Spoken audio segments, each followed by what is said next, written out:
Bayangkan Anda terbangun di pagi hari dan dunia modern tiba-tiba menghilang. Tidak ada sinyal di ponsel Anda, tidak ada rekening bank, dan tidak ada rumah sakit di dekat Anda. Yang ada hanyalah lautan berbahaya sejauh 2 kilometer. Ini bukan adegan film atau mimpi buruk, melainkan kenyataan hidup di pulau-pulau paling terpencil di bumi, tempat waktu berjalan lebih lambat, uang kehilangan maknanya, dan manusia kembali hidup hanya dengan apa yang benar-benar mereka butuhkan. Salah satu kisah isolasi paling menarik datang dari Pulau Pitcairn, sebuah pulau kecil di tengah Samudra Pasifik di antara Chili dan Selandia Baru, yang hanya dihuni sekitar 50 orang dan semuanya adalah keturunan langsung para pemberontak kapal Inggris HMS Bounty dari tahun 1789. Untuk mencapai Pitcairn, tidak ada bandara dan tidak ada jalan pintas. Satu-satunya cara adalah melalui laut, dengan perjalanan kapal yang bisa memakan waktu berhari-hari, sepenuhnya bergantung pada cuaca. Ketika kapal pasokan akhirnya tiba, suasananya terasa seperti pagi Natal bagi seluruh komunitas, karena semua kebutuhan yang tidak bisa mereka produksi sendiri harus datang dari dunia luar. Di pulau ini tidak ada bank, ATM, kartu kredit, atau pembayaran digital. Perekonomian berjalan menggunakan uang tunai dan sistem barter, di mana ikan segar ditukar dengan hasil kebun dan keterampilan seperti pertukangan menjadi alat tukar yang bernilai. Pulau Pitcairn memiliki salah satu kantor pos terkecil di dunia yang dikelola oleh satu orang, dan perangkonya justru diburu oleh kolektor internasional karena kelangkaan dan keunikannya. Pemerintahan dijalankan oleh Dewan Pulau dan seorang wali kota, sementara kejahatan hampir tidak pernah terjadi. Tidak ada penjara dan tidak ada polisi karena setiap konflik diselesaikan melalui musyawarah bersama.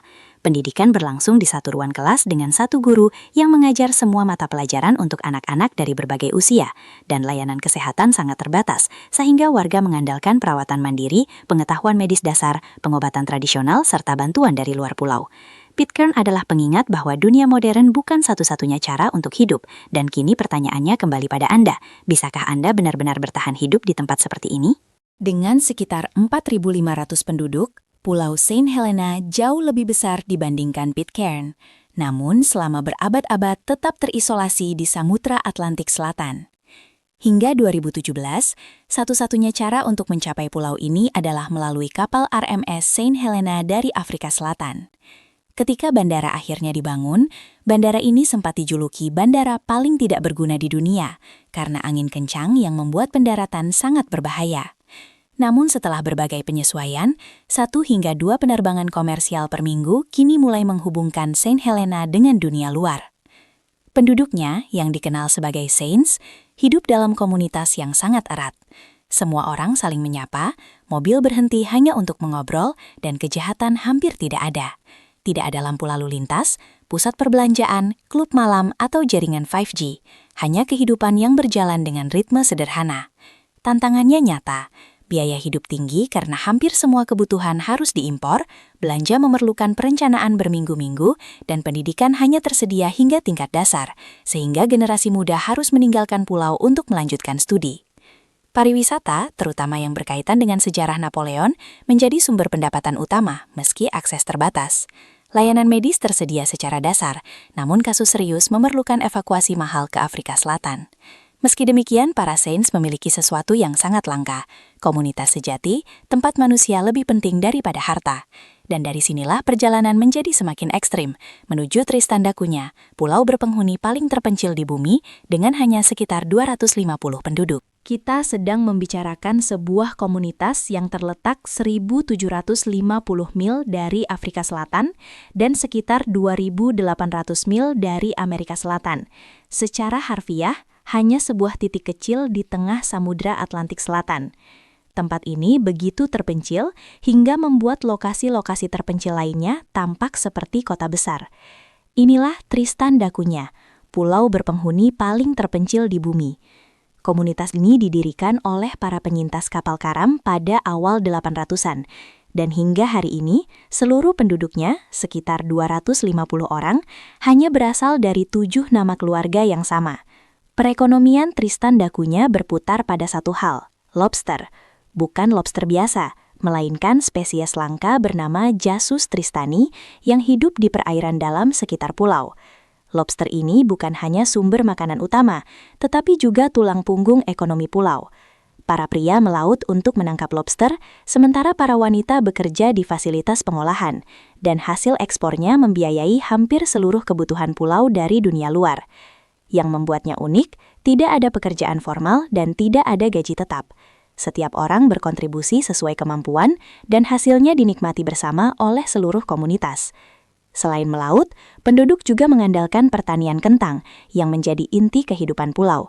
Setiap keluarga memiliki sebidang lahan kecil dan bertani bukan sekedar soal makanan, melainkan soal tanggung jawab bersama. Di tempat dengan hanya 250 orang, tidak ada ruang untuk bermalas-malasan. Kelangsungan hidup setiap individu bergantung pada peran semua orang. Pulau ini berdiri di kaki gunung berapi aktif yang terakhir meletus pada tahun 1960-an, memaksa seluruh penduduk mengungsi ke Inggris selama 2 tahun.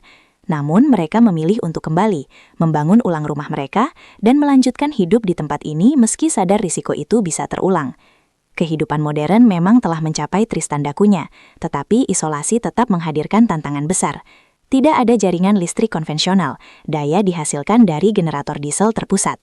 Musim dingin yang keras dan badai yang sering menuntut ketahanan fisik dan mental yang luar biasa. Namun di balik semua itu, pulau ini juga merupakan surga alam, tempat burung laut dan kehidupan samudra menemukan perlindungan yang nyaris tak tersentuh manusia. Teman-teman, jika kisah hari ini meninggalkan kesan bagi Anda, jangan ragu untuk memberikan like sebagai bentuk dukungan. Dan jika ini pertemuan pertama kita, pastikan untuk berlangganan dan mengaktifkan notifikasi agar tidak ketinggalan kisah-kisah luar biasa lainnya. Karena untuk mencapai Tristan da Cunha, perjalanan tidak pernah sederhana. Anda harus menaiki kapal SA Agulhas II dari Cape Town, yang hanya berlayar beberapa kali dalam setahun. Ini bukan tempat yang bisa dikunjungi secara spontan. Setiap perjalanan harus direncanakan berbulan-bulan sebelumnya. Semoga cuaca mendukung, karena perjalanan menuju Tristan da Cunha bisa memakan waktu berminggu-minggu. Tidak ada penerbangan komersial, tidak ada feri reguler, dan tidak ada rencana cadangan jika sesuatu berjalan di luar kendali. Pelayanan medis sangat terbatas, hanya sebuah rumah sakit kecil dengan peralatan dasar, 1 dokter, 1 perawat, dan seorang dokter gigi. Jika terjadi kondisi serius, satu-satunya pilihan adalah evakuasi panjang dan mahal ke Afrika Selatan. Pulau ini memiliki sekolah hingga usia 16 tahun dan 1 toko kelontong kecil. Tetapi hampir semua kebutuhan harus dipesan berminggu-minggu atau berbulan-bulan sebelumnya karena pasokan datang dari sangat jauh. Meski penuh keterbatasan, penduduk Tristan da Cunha bangga dengan pilihan hidup mereka. Waktu luang adalah kemewahan langka, sehingga setiap orang tetap produktif. Sebagian menekuni pertukangan kayu, yang lain membuat kerajinan tangan untuk pengunjung yang jarang datang. Musik dan agama menjadi pilar emosional komunitas, alat untuk memecah kesunyian, mengisi masa tunggu panjang dan menjaga ikatan sosial tetap kuat di tengah isolasi. Kini perjalanan berlanjut ke Kepulauan Cook menuju Pulau Palmerston, rumah bagi hanya 62 penduduk yang hidup sekitar 2.000 km di timur laut Selandia Baru. Ditemukan oleh Kapten James Cook pada 1774, pulau ini dihuni oleh 1 garis keturunan keluarga, sehingga hubungan sosial dan pernikahan membutuhkan pertimbangan yang sangat hati-hati. Kehidupan di sini benar-benar sederhana. Tidak ada toko, bank, pasar, atau restoran. Jika Anda membutuhkan sesuatu, Anda membuatnya sendiri, menukarnya dengan tetangga, atau menunggu kapal pasokan yang mungkin baru datang beberapa bulan kemudian. Listrik di Palmerston hanya tersedia 6 jam per hari dari generator diesel, sehingga setiap aktivitas harus direncanakan dengan cermat, kapan mengisi daya, kapan memasak, dan kapan menyimpan makanan. Tantangan terbesar adalah pelayanan medis dan air bersih. Fasilitas kesehatan terdekat berada di Rarotonga, lebih dari 300 km melintasi laut lepas, tanpa helikopter atau layanan darurat. Pulau ini juga tidak memiliki sumber air tawar alami. Seluruh air minum berasal dari hujan yang ditampung, dan saat musim kemarau tiba, penjatahan air bisa menjadi persoalan hidup dan mati. Penduduk Palmerston telah mengembangkan ketahanan dan kemandirian yang luar biasa. Mereka belajar membaca pola cuaca seperti para navigator kuno, mengawetkan makanan tanpa kulkas, mengobati penyakit dengan pengobatan tradisional, dan merawat peralatan dengan bahan apapun yang tersedia. Ini adalah keterampilan yang sebagian besar dari kita telah hilang sepenuhnya di dunia modern. Perjalanan kita kini membawa kita ke salah satu tempat berpenghuni yang mungkin paling asing di bumi, Pulau Socotra. Terletak 217 mil di lepas pantai Yaman di Samudra Hindia, pulau ini tampak seperti dari planet lain. UNESCO bahkan menyebutnya sebagai salah satu tempat teraneh di bumi. Begitu Anda melihat pohon darah naga dengan kanopi berbentuk payung dan getah merah tua, Anda akan mengerti alasannya. Socotra adalah rumah bagi sekitar 60.000 orang. Sebagian besar adalah suku Beduin dan keturunan pedagang Arab kuno yang hidup berdampingan dengan tumbuhan dan hewan yang tidak ditemukan di tempat lain di dunia. Lebih dari 37% spesies tumbuhan, 90% reptil, dan 95% siput darat di pulau ini adalah endemik, menjadikannya semacam laboratorium hidup bagi evolusi, yang berkembang dalam isolasi selama ribuan tahun. Penduduk Socotra telah beradaptasi dengan lingkungan yang keras secara luar biasa. Mereka memanen getah merah dari pohon darah naga untuk obat-obatan, mengembangkan teknik bertahan hidup di lanskap yang tampaknya tidak ramah manusia, menghadapi angin kencang, suhu ekstrim, dan medan yang berubah dari pesisir hingga pegunungan. Yang membuat Socotra unik adalah bagaimana tradisi kuno tetap hidup bersamaan dengan ekosistem yang tak tertandingi. Para wanita di pulau ini, yang dalam legenda dikenal sebagai penyihir laut, memiliki pengetahuan mendalam tentang tumbuhan dan pengobatan alami yang diturunkan selama berabad-abad. Isolasi Socotra menjadi berkah sekaligus tantangan. Pulau ini sulit dijangkau, arus kuat Samudra Hindia, angin monsun musiman, dan pasang surut yang tak terduga membuat perjalanan berbahaya. Satu-satunya cara menuju pulau adalah melalui penerbangan charter dari Abu Dhabi yang hanya beroperasi seminggu sekali dan harus diatur melalui agen khusus. Meski berada di wilayah Yaman yang tengah mengalami konflik, isolasi geografisnya membuat Socotra relatif aman. Penduduk juga mempraktikkan poligami sesuai hukum Islam, meski keterbatasan ekonomi dan isolasi membatasi praktik ini. Tempat ini mengingatkan kita bahwa komunitas terpencil sering mempertahankan struktur sosial dan cara hidup tradisional yang telah hilang di dunia lain. Memahami Socotra berarti menerima bahwa masyarakat berbeda dapat memilih jalannya sendiri, tetap selaras dengan alam dan sejarah mereka sendiri. Di antara Madeira dan Kepulauan Kanari, terletak Kepulauan Savage, salah satu wilayah paling terpencil di Eropa. Pulau-pulau kecil tak berpenghuni ini telah dilindungi sebagai cagar alam ketat sejak 1970-an, menciptakan kesempatan langka untuk mengamati ekosistem yang berkembang tanpa campur tangan manusia. Dengan angin yang sering melebihi 100 km per jam dan gelombang tinggi yang dapat menutup akses selama berminggu-minggu, Kepulauan Savage telah mencapai isolasi alami. Bentang alamnya didominasi tebing curam, gua laut, dan dataran tinggi yang diterpa angin. Laboratorium terbuka yang sempurna untuk memahami proses geologi dan dinamika alam liar. Yang membuat Kepulauan Savage sangat berharga adalah keanekaragaman hayatinya. Pulau-pulau ini menjadi rumah bagi lebih dari 2.000 pasang burung koris shearwater, salah satu koloni terbesar di dunia, yang bermigrasi puluhan ribu kilometer setiap tahun dari Brasil. Selain itu, Kepulauan Savage menjadi pusat penelitian ilmiah, memantau polusi cahaya di Atlantik, melacak pola angin dan arus laut, serta mempelajari perubahan iklim jangka panjang yang hampir tidak terpengaruh aktivitas manusia. Zona bebas polusi cahaya dan peraturan ketat bagi peneliti serta wisatawan ekologi membantu melindungi ekosistem rapuh ini, meski ancaman dari naiknya permukaan laut, spesies invasif dan penangkapan ikan ilegal tetap ada. Di sisi lain, Pulau Caroline, bagian dari gugusan Kiribati, memperlihatkan keindahan dan kerentanan ekosistem terpencil. Terletak lebih dari 4.000 meter dari kota besar terdekat, pulau ini tetap hampir sepenuhnya tak tersentuh pemukiman, infrastruktur atau pariwisata, sehingga menjadi salah satu suaka marga satwa alami terakhir di dunia. Laguna Pirus yang berkilauan dikelilingi terumbu karang alami, tempat berlindung ribuan burung laut setiap tahun, termasuk albatros hitam dan ibis berleher putih. Terumbu karang bukan sekedar pemandangan menakjubkan, tetapi fondasi penting ekosistem laut yang menopang kesehatan samudra global. Namun, Pulau Caroline juga menyimpan peringatan yang memilukan. Naiknya permukaan laut akibat perubahan iklim menempatkan pulau ini dan pulau-pulau dataran rendah lainnya dalam risiko tenggelam sepenuhnya dalam 1 abad mendatang. Jika itu terjadi, ekosistem yang telah ada selama ribuan tahun akan hilang selamanya, tidak akan pernah bisa diciptakan kembali. Kepulauan Savage dan Pulau Caroline mengingatkan kita bahwa bahkan tempat paling terpencil sekalipun tidak lepas dari tantangan lingkungan global, dan keindahan alam yang kita kagumi bisa saja lenyap dalam waktu singkat. Keterasingan telah melindungi Pulau Caroline dari pembangunan dan pariwisata, tetapi tidak dari dampak global perubahan iklim yang disebabkan manusia ribuan mil jauhnya. Pulau ini menjadi contoh keindahan alam, sekaligus peringatan bahwa menjaga lingkungan adalah tanggung jawab kita bersama. Bahkan tempat terpencil sekalipun tidak lepas dari konsekuensi aktivitas manusia. Pulau Lord Howe di Laut Tasman menunjukkan bagaimana komunitas terpencil bisa memilih keberlanjutan.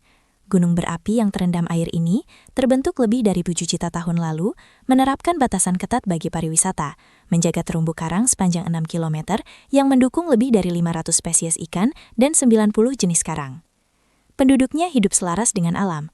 Sepeda menjadi transportasi utama, penangkapan ikan berkelanjutan, pengelolaan limbah ketat dan energi terbarukan digunakan secara luas. Anak-anak belajar konservasi sejak dini, menjadikan Lord Howe contoh nyata keseimbangan antara manusia dan alam. Tujuan terakhir perjalanan kami adalah Palawan di Filipina, rumah bagi suku Tacbanua, salah satu masyarakat adat tertua. Pantai El Nido dan Coron menampilkan laguna tersembunyi dan pasir putih halus, tetapi yang membuat Palawan istimewa adalah hubungan penduduknya dengan alam. Tacbanua mempertahankan ritual, sistem tulisan dan teknik tradisional membangun perahu serta mewarnai kain dengan tumbuhan hutan, sambil mengelola wilayah mereka sebagai model pariwisata berbasis komunitas berkelanjutan. Tempat-tempat seperti Pulau Caroline, Lord Howe, dan Palawan menunjukkan bahwa keindahan alam dan tradisi budaya dapat hidup berdampingan dengan manusia, asalkan ada kesadaran, tanggung jawab, dan penghormatan terhadap lingkungan. Mereka menjadi pengingat nyata bahwa melindungi planet ini adalah tanggung jawab global yang tidak bisa diabaikan. Pulau Palawan bahkan pernah dipilih oleh NASA sebagai lokasi referensi untuk mempelajari reflektivitas permukaan air karena kejernihannya yang luar biasa. Beberapa danau pedalaman memiliki haloklin, lapisan alami air hangat dan dingin yang menciptakan sensasi unik seperti berenang melalui musim yang berbeda. Perempuan-perempuan di Palawan memegang peran penting sebagai penjaga pengetahuan tradisional. Pemandu muda Tacbanua mengajari pengunjung cara mengidentifikasi tanaman obat dan menjelaskan bagaimana pengetahuan ini diturunkan dari generasi ke generasi.